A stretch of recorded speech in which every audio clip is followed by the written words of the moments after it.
All right, it's my real pleasure to invite once again Mrs. Devora Weiss to do a beautiful presentation based on William Glasser. I turn over the mic and the chair to Mrs. Weiss. This is actually part of the presentation, that's why I'm asking for Mechila first. I have a handout, which I'll give out in a few minutes. First of all, thank you for inviting me, and thank you all for coming and for listening. I hope some of what I have to say will be useful. I've known Avi for about 20 years, and like I said before, I wish he was doing this when I needed it with my kids, not just one kip, but 2 or 3. And I say the following, B'chol Halev. Avi, I really respect your sensitivity, your care and concern, your warmth, your ability to touch so many hundreds, if not thousands, of parents with your wisdom, your compassion, and your empathy. It's just truly, truly amazing. I can't begin to explain how... There's a big butt coming. I don't do butts because it erases everything that comes before it. I can't begin to explain how much in awe I am of your generosity, both time and financial, your selflessness, your commitment, and your dedication to parents at all times of the day and night. It's really beyond my comprehension.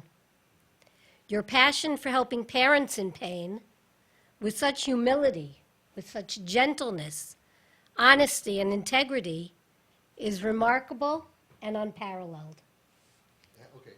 I'm not finished. I feel like I should be maybe lying I asked for Mechila in a first. box or something.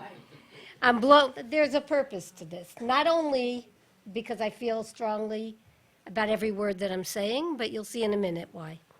I'm blown away by your incredible patience, your unwavering devotion and loyalty to your parents, and your determination to support everyone here with optimism and bitachon during their heart-wrenching challenges. And it really leaves me speechless, and I'm so glad I was able to hear what was going on. And finally, your courage to continue doing what you're doing despite a little bit of negativity from those who don't yet understand your TP approach just seems to increase your vitality and your resolve to continue advocating for our precious kids. And you're truly an inspiration.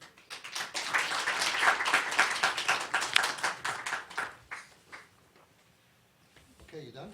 That's the presentation. I could go on. Thank you. Okay. I'm going to give these out, and before I do, I just want to explain there's reading material when you get home, not for now, of course. Inside, at the very end, there's an article I wrote called My Son on the Rebound that I wrote about the son that I told you about who was up in Tzfat. I wrote that many years ago for the Jewish Observer. There's another article called Sticky Fingers, and there's a funny story, and I'm going to go into the whole thing. I didn't know it was about me when I read it in the Lifeline section of the Mishpacha magazine many years ago, and it talks about a therapist named Mrs. Ita Kurland, and I didn't know until 3 weeks after that it was really me. And it was really, I thought it had to be me because it described me, it was my words, but until I got that confirmation. And then there's another article. I was interviewed a few years ago for the Ated. So that's in there. And I'm going to give these out now. I have my copy. So if anybody over there, I guess if there's people came together, maybe you just need one so that everybody can have one. And you want to give these out in the front section over here? The front cover is my ad because I'm a licensed social worker. I went back to school after many years of teaching, and because I hadn't spent enough money on Wurzweiler, the day I graduated, I signed up for a coaching course. And what I do is actually I've integrated everything I learned getting my master's in social work, even passed the test, which I didn't know about. I think I wouldn't have even gone if I knew there was a test to be licensed. And then I took this coaching course for a parent and teen coach. And the skills and tools that I'm going to share with you, some of them are really from that coaching course. On the first page, there's something I have up in my wall. You don't have a copy? Oh, you do? Okay. It talks about attitude. I'm not going to read the whole thing, but the bottom line is that life is 10% what happens to us and 90% how we react to it. And I think this is very apropos for all of us who have had kids in pain, who are in this parsha, whatever you want to call it, and that the more we have a simchadik attitude in the house, the more, like everybody was talking before, like Avi presented before, the more our whole goal is to connect with our kids. They read through us, and if we're going to have a negative attitude, or if we're going to show our displeasure with our body language, we're losing it. And it's not just the words that come out of our mouth, but how we say it. And I kind of describe it as having a Purim-like atmosphere in the house without the alcohol. When we talk about unconditional love, the message, of course, as was said before, is to give over to our kids, b'chol halev, I love you no matter what. No matter what you say, no matter what you do, my love for you is totally unconditional. And to be able to mean that 100%. Just as a quick review before we get into the actual skill, on the next page, and I purposely included this if you want to share this with any other parents who don't have the zechus to be here with you in group with Avi. But just a quick review that you already know that we have to give up this external control psychology called control. Control meaning trying to get somebody to do what you want them to do or to be how you want them to be, trying to get our kids to change when we know the real yesod is that when we change, when the parents change the music, the kids change their dance step. And I always explain to all of my clients in the first box of how do parents control that when we give up, or we're encouraged to give up, any criticizing, nagging, lecturing, punishing, threatening, confronting, attacking, and it really wasn't clear to me until many years ago people say, well, what's wrong with this? This is how people behave, right? If you think back to when you were kids, either your parents were the control type where they were always nagging or confronting or attacking. I don't mean with a knife. I mean, verbally attacking or using a lot of sarcasm. My mother loved to lecture, but it wasn't so much that I knew where it was coming from, and that was like 5% of our relationship, not 95% of our relationship. And the reason that these behaviors are so terrible, right, the reason that we have to give them up and not do them bichlal is because of how it makes the other person feel. And by the way, I also give this out because this is for all relationships, between husband and wife, between a boss and an employee, and of course between parents and our kids. Because if you look at the middle box, this causes the other person tremendous pain and anger and hate and misery and unhappiness and resentfulness. And then, if you look at the last box, what's the impact on the parent-teen relationship? What do you call it now? Not NKN level, right? So I have it in a little different format. But then your relationship goes down to 0, 1, 2. It's all weakened, and you ultimately can destroy the relationship, exactly the opposite of what we want to do. And I put in capital letters the word pain and anger because the pain, I think Shimon Russell has this in one of his tapes, is like a hole in the heart. And every time we criticize or we nag or we lecture, it's like making that hole in the heart, that pain, bigger and bigger and bigger And how do they fill it? With more schmutz and more schmutz, or more girls, or more drinking, or more drugs. The more we connect with them, the more that hole contracts.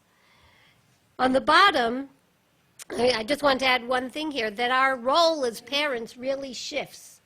And the more clients that I've worked with over the years, the more I find this is true. That from about 0 till 5 or 6, we're in the role of parent as mechanech. We are telling our kids what to do. We're telling them mitzvahs, you can do this, you can't do that. And when they're about 6 or 7, we add another role. And that role is parent as administrator. We're arranging the dentist appointment and the parties and this and that. When they become teenagers, around the bar bas mitzvah age, we have to shift into a new role. And if we don't shift into that role of parent as coach or parent as advisor, and we continue lecturing and we continue nagging, we're going to lose them. So how do we connect? If you look at that box, the first one on the bottom, it says we connect by respecting. Everybody wants to feel respected, listened to, understood, appreciated, accepted. And when we learn how to do this, so the question, and this is really what I came here for tonight, is all of us know the importance of being respected. And the question that I'm going to pose right now is, what does respect really mean? And it's like we know it in our heads, but how would you explain what does respect really mean? And how do you like to be respected? Right? I am almost positive that when you walk out of here every night, every Monday night, right, you have the group, that you feel respected by Avi. Right? Please nod your heads because he's listening. He's listening. Okay. So there was a survey that was done many years ago, and it asked teenagers, what do you need most from the adults in your life? And the answer, the number one answer, was not money, and it wasn't love. The number one answer was to be respected, not to be treated like aliens from another planet. So I come back to the same question of what does respect mean, and how can we respect our kids, right? And how can we truly listen to them and understand? Because when they feel respected, if you look at the mailbox, they feel loved and respected and understood. And what's the impact on their, what is it called, their NKN level, which is the same as my 0 to 10, right? That the relationship is immediately improved, and you see by the picture that they're sitting at the table sharing a soda together, right? So what I'm going to do now, if you look at the next page, I have the answer, since there were no volunteers to answer what is respect. Respect is to hold somebody in high regard, in high esteem, to think highly of somebody, feelings of deep admiration, and there is no definition I checked all the dictionaries that says you have to earn respect or deserve respect. Simply, everybody was created b'tselem Elokim, and everybody is worthy of respect. Has nothing to do with what you're doing, but our kids are worthy of our respect. And when they feel respected, and all the examples of what everybody shared tonight, of their wins, their successes, right? When I took my son for beer with his friend and his friend's mother, they felt respected because we sat there listening to them and talking to them like it was the most normal thing, like we were in Carvel at 3 o'clock in the afternoon, so we were having beers at 2 in the morning. The tool that I want to share with you now is called the respect tool. On the next page, has a little red box around it. So I'm not going to put everybody on the spot and ask how you like to be respected, right? But the next question is, how can you show respect to others? So the brilliant tool that I learned, I did not make it up, so I can call it brilliant. is that one way that we can respect others is by using the word respect. Very often, when we see somebody does something admirable, we feel like saying, especially to little kids, I'm so proud of you. How many of you have often felt, I want to say, I'm so proud of you for something, right? It's very, very common. But if I had walked in tonight and said, Avi, I am so proud of you for everything you do, how would that have sounded?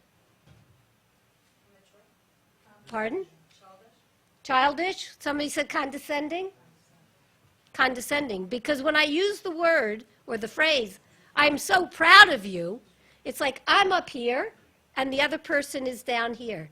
It's demeaning. So there's a better way.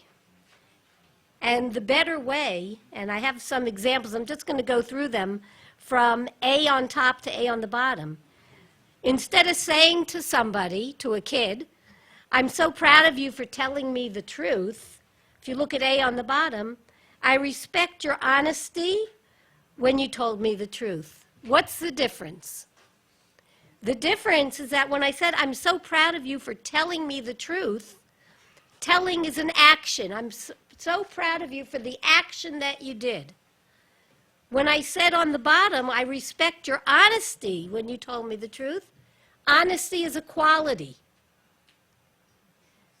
At B, I'm so proud of you for coming here tonight to hear me speak about relationship tools. Or I could say, I respect your commitment and your devotion to your family.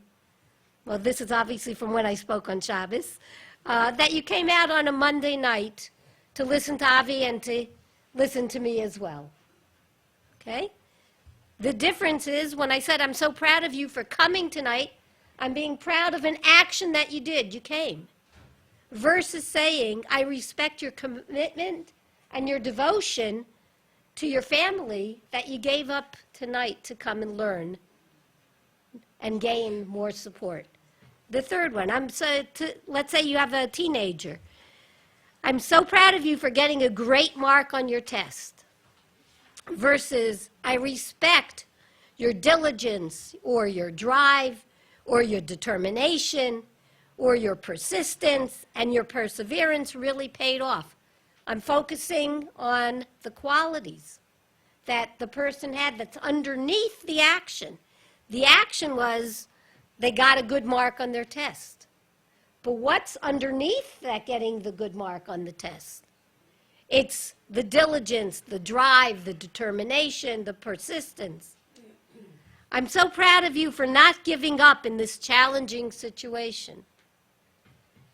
Versus, if I wanted to touch you, I would say, I so respect your inner strength and your courage to be the best you can be in this difficult situation.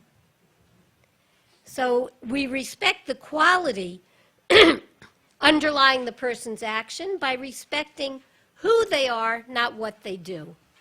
And we touch the core of the person. So although I started off with a whole page about Avi, which I truly meant and I truly believe, and everybody clapped after the first line, as an example, I focused on the many, many, many, many qualities that Avi has demonstrated. See, you're part of my show tonight, right? That, what did I talk about? His sensitivity, his care, his concern, his wisdom, his compassion, his empathy, his generosity, selflessness, commitment, dedication, patience, devotion, loyalty, courage.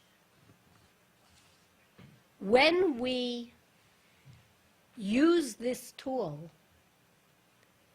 in many different ways with our kids in pain, it's not just writing a letter like this and publicly speaking, but when you see something, a tiny spark in your kid, all your kids, even with your spouse, and you put it on a Post-it. Even if it was something that happened yesterday. Wow, I'm blown away by your honesty. That was a fine example of tremendous inner strength when you did this and this and this. When you text your kid, or Facebook a message, or I don't even know all the other email, put a note on the bathroom mirror. They always see notes that are taped to the bathroom mirror or the toilet seat, guaranteed, right? Those are my two favorite places. That when we make a habit, not every day, and I'm going to relate a quick story. I shared this with somebody about 14, 15 years ago. She thought it was gewaldig. I'm going to do it. She had a whole list of qualities that I had given her. And she calls me up a week later and she says, Devora, I need a new word. I said, what are you talking about? She goes, respect. I said, that's the highest one. There's nothing higher than I respect your whatever it is. I said, how often are you using it? She goes, oh, every night. And they're rolling their eyes, both my husband and my son. It's a really precious tool. And we have to use it carefully. And we have to think, and whatever medium you're using, or using a whole bunch of different mediums, whether it's the yellow sticky notes or texting verbally, that we want to use this tool a little bit sparingly and shake it up a little bit. So if you look at the next page, where you have all the blanks, I said that the highest word is I so respect your whatever the quality is. You can also say, I really admire your patience, or I really appreciate your self-control, or I acknowledge your maturity, or I'm in awe of your courage, or I'm blown away by your willpower. And in this presentation that I said with Avi, I use all of them. I started with I respect, I admire, I appreciate, I'm in awe, I'm blown away. And I did this 5 minutes before I left, right? Or, on the bottom, I respect your ability to whatever. One of my favorite lines is, I respect your ability to make good choices for yourself. We're not going to use that much. What? In this room, I don't think we're going to Okay. get a chance to use that one. I They usually make such good choices. You're right, but sometimes where I If you find respect, one, if you find one. but I think that this tool is so powerful that when we say I respect your maturity, or I respect your ability to make good choices, that when they're getting a steady diet of this, that nobody's ever said that to them before. And when a parent who is really bonding and connecting with their kid says something like this, then it touches them in such a way. Well, if mom thinks that I'm mature and I'm making good choices, maybe I really am. Maybe I'm going to start, that you grow into it, right? I used to give parents just 4 words. When I first learned this tool, there were 4 words, 4 qualities: devotion, honesty, commitment, and one other. And I thought this was such a fantastic tool that for months I was listening to every news broadcast, reading the papers, until I made a list on the next page of a bunch of qualities. And using this tool, when you look for things that your kids are doing, look for not just the action of something, I'm so proud of you, but that I recognize your loyalty to your friends. They are so lucky to have you. I always justify, I respect your honesty. That must have been really hard for you to tell me that. Or, I really admire your inner strength. It must have been really hard for you to do X, Y, or Z. that almost everything here, I would never use it just, oh, I respect your empathy and your integrity. It has to be attached to something. It's usually the action, the quality underneath the action that you witnessed. And when we make a habit of looking for something, even if it's not 100%, but we can build them up with this, and when I say it touches the core, I use this tool. I work part-time for Met Council, based in Staten Island. And my original supervisor was a black lady, about 10 years older than me, who was very proud of herself for everything she's done. And after she gave me the whole spiel of what I'm supposed to do in my job and all this and that, I said, I'm going to use this tool. And at the end, I said to her, you know, I really admire, I really respect and admire your devotion, your compassion, and your passion for helping all your clients. You're no different today than you were 30 years ago when you first started. And what was her reaction? She straightened her shoulders, and I felt like I had just landed in the palm of her hand. A couple years later, I gave over this tool to the whole staff. And I went over to her. I said, I'd like to give an example using you. And I told her what it was about. She goes, I remember. And she repeated verbatim what I had said to her. It's a really powerful tool. I used it on my grandson in Eretz Yisrael today. He's in the army. And there have been certain difficulties in his life. And I'm really trying hard to connect to him despite the other stuff that's going on. And it's in my phone, but I'm not gonna get to it right now. But I said something like, I admire your inner strength and your growth. You're so different today than you were and I put in, I think, your maturity, I respect your maturity and your growth, whatever, a few words like that. And you know what he answered? Thank you. But it's going to stay with him because I said it with pure honesty, with pure love, and really believing every word that I was saying. So if we had more time, I would have everybody practice. But I want you just to think in your minds, think of your kids, think of the reason that you're here, and think of how you can use this tool, focusing on their qualities, not 5 times a day, through whatever you're going to, whether it's verbally, derech agav, in an email, whatever it is, because I think this is also, as much as it's all part of the connection. It's all part of the refuah that they feel our love and that we're expressing.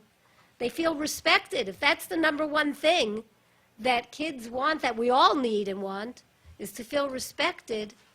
When we use the word respect, it works. Any questions on this tool? Okay.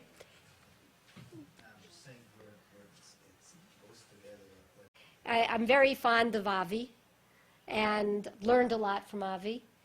And I tell everybody that, you know, this journey in helping parents, just like some people daven Nusach Sfard, some Ashkenaz, some Nusach Ari, that we all get to the same place, but we all have our own shvil, our own mahalach. So this one is mine, and it doesn't contradict what Avi does or what anybody else. We all have our own language, our own tools, our own thoughts, but we're all going on the same highway. Beseder, okay. All right, the next page is listening, which I'm sure you all know. If kids if kids are ever saying to us what your kids used to say to you, leave me alone. You're not really listening. You didn't hear a word that I said. You don't really care. The way there are 3 different kinds of listening. And of course, we want to listen with full attention, without passing any judgment. And we want to listen with our lips shut. So the way I learned this tool was we can listen, and this I think is more for the women than for the men. Women often use the first kind of listening. You ask somebody, tell me something that's meaningful to you. Tell me something important to you. So somebody might answer, well, my family is important to me. My kids are important to me. And the other person says, yeah, I know what you mean. Family is important to me also. There's nothing I wouldn't do. And what happens?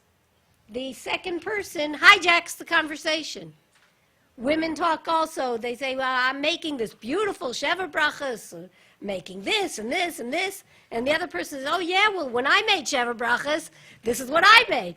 We hijack the conversation. We're not really listening, right? Sounds familiar, right?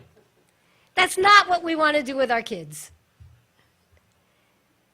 Or we could, when we're trying to listen, we might ask questions like the FBI. Who, what, when, where, why? Right? We're gaining information, but we're not really listening. The ikr, when we listen, number 3, from our kids' point of view, we want to know, what is it like to be you? What's behind it? What are the feelings behind what you're saying? And I think what Avi did before in presenting, that Avi has this ability, and I try to emulate it as much as I can also. What is it like to be your kid? We know what the pain that we as parents feel. But the ikr is to put ourselves into that kid's shoes to feel their pain, right? So that we can ask questions like, if they say something, that we answer with a very social worky type of question, like that start with what or how. Like, what's that like for you? Tell me more about it. How long have you felt like that? And when you ask these kind of questions, people have to stop and think. It's not like the first one of listening from your point of view, or the FBI kind of questions. When we ask these kind of questions, what is it like? Like I could have said to Avi, what was that like for you when I read through this whole list? He would have had to stop and think a little bit. And I could have said, tell me more. What were you thinking? What were you feeling? When we talk like that to our kids at the right times, not when they're angry and slamming doors, but as we are connecting more, when we ask these start off questions with how, or what, or tell me more, that's also part of our connecting with them. I'm racing through these because I know the hour is late. I have one other tool. I don't think it really applies here, so I'm just going to say it verbally, because it really works with other kids too, that when we have a good relationship, when you have, I keep looking at that, NKN level is 75% and above, then we can say to somebody, I have a request. My request is that, and again, it's probably not for the kids here, but perhaps for other teens. My request is that you come home by midnight. Does that work for you? What does work for you? How can we figure this out together, rather than imposing on kids limits and rules and structure, but saying, I have a request. But it reminds me of when my son came home for Pesach that year when he was 17 years old. My mother-in-law said, well, now you have help. You're not alone. I said, that's what you think. He was in a horrible mood. He was in his room. He looked terrible. He had lost the sparkle and shine of his eyes. He was on drugs. And I could not say I have a request that you come do the kitchen cabinets with me. It wasn't happening. The most I did is if he was walking out the door, I might put the garbage bag in his hand and say thank you on his way out. But we can't make a request unless we have a really good relationship. Does anybody have any questions, thoughts, comments?